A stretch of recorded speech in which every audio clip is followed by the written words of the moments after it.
Hello friends, I am Pritesh Patil from AISSMS IOIT. In this tutorial we are going to see the concept of triggers.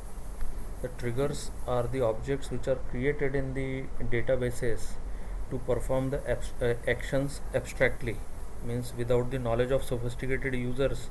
The triggers will get executed at the background. So trigger is a statement that is executed automatically by the system as a side effect of modification into the database. If we perform any action like inserting any specific record in the table, updating specific record and deleting certain values from the table, so then we can write triggers against these events to record the changes and modifications which are caused to the database in some other objects. To design a trigger mechanism, user must specify the condition under which the trigger is to be executed, the conditions which recently I told you: insert, update and delete. Secondly, specify the action to be taken when the trigger executes. So whether we want to store the changed record as a backup in some other table, or we don't want to allow the users to perform that action, so like this. So there are three types of triggers: basic triggers like after, before and instead of trigger. So triggering event and action. Triggering event can be insert, delete or update, which recently I told you. Triggers on update can be restricted to specific attributes. For example, if we are writing a trigger for the update event and on a specific attribute, so that is possible. That text is a table and grade is the attribute. So on the update of this grade in the table text, the trigger will get executed. So trigger used to have two intelligent keywords, that old and new. So old means it will intelligently identify that the deleted records attributes, against the attributes, so it will treat it as the old record. Like if we delete any specific record of 101 employees, so employee ID 101 will be the old value. Likewise, if we are updating the grade of any student from A to A plus, so A will become the old value, like this.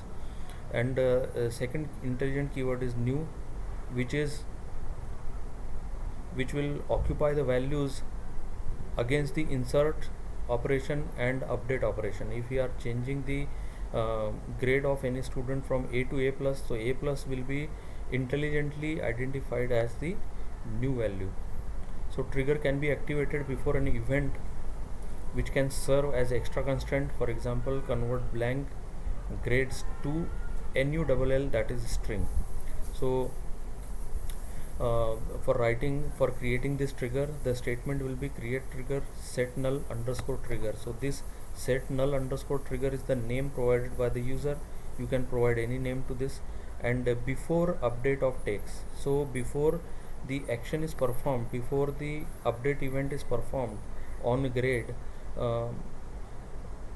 on text table, the trigger will get executed. So then before new row as n row, that is referencing new row as n row.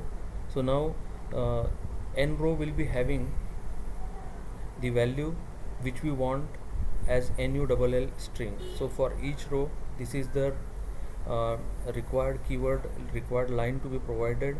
And when n row dot grade is equal to blank, it is not having any value, then begin atomic as set n row dot grade is equal to null. So in table text, the value blank value will be replaced by NULL string.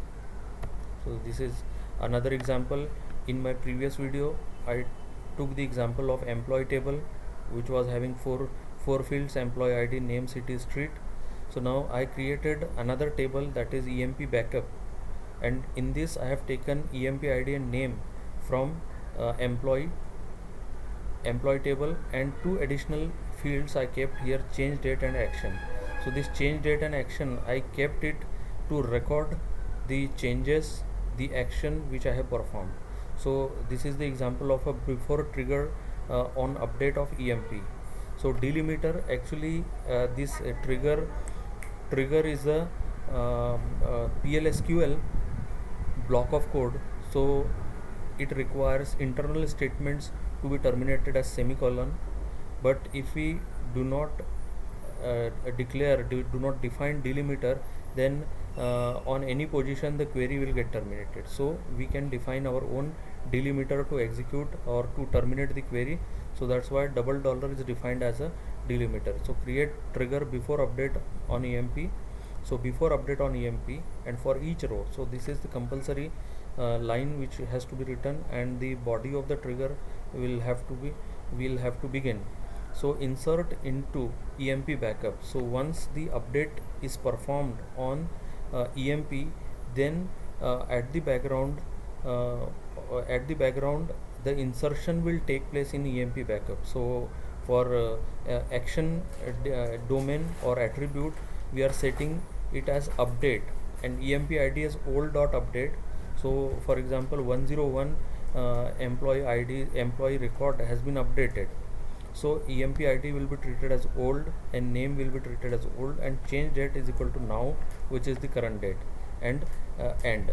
So now in EMP backup table, after executing this performing this update event, EMP backup table will automatically get a value of 101. Name is Rakesh, change date is today's date, say for example is 27th of May 2021, and action is update. So this way, similarly, after trigger on update, insert, delete on EMP can be written.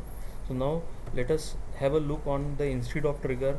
If you don't want to allow any user to perform any action on the table like delete, if you don't want to allow users to perform delete on EMP, so you can write a trigger. So I gave the name as after delete on EMP instead of delete on EMP for each row, and here I want to print a message that deletion not permitted. So I can print it by using a PLSQL command, that is dbms underscore output dot put underscore line, and then when any user is performing delete operation on EMP, so he will get a message that deletion not permitted. So this is abstractly given by the trigger. So thank you.